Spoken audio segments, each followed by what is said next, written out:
د خیبر پښتونخوا د کوټ ضلع په در دمخیل سیمه کې د کویلې په سکارو د غر د ملکیت په شخړه د دوه قبیلو ترمنځ نښته کې وجل شوي 14 کسان نن د 9 پروز خور ته سپارل شوي دي. پولیس وایي چې د سیمې حالات اوس په قابو کې دي او د مړو د پن کېدو وروسته به دې پیښه کې د ککړو کسانو د نیولې لپاره ګامونه واخلي. دا پیښه پرون د ګل په مازیګر د کوهاټ در دمخیل سیمه کې هغه مخال رامنځته شوی و چې د خوارول او سنیهیل قبیلې وګړي یو بل سره د سکرو د غر د ملکیت په لانجه روان شول. د کوهاټ ضلع پولیسو ویان میډیا ته انخته کې د 14 کسانو د وجل کېدو د درو نورو د جوبل کېدو پخلی کړی دی. د کوهاټ پولیس د ویان خاغلی فضل نعیم لمه انخته کې 11 کسان د سنیهیل او دریدا اهوروال قبیلې وجل شوي دي. خاغلی فضل نعیم وویل چې د سنیهیل او اهوروال قبیلې ترمنځ تیر ډېرې مودې راځي د کویلې د غر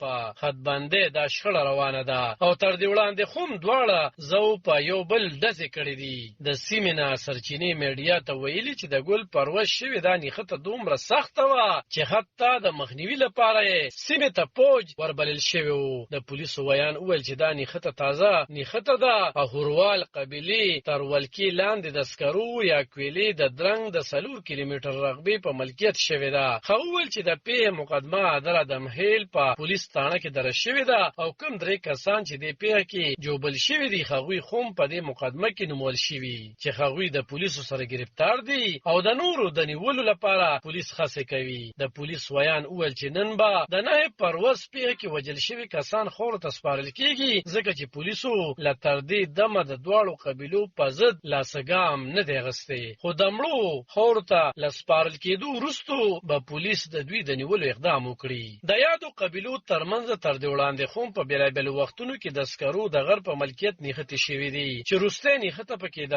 تېرې فروری په میاشت کې شوې وه.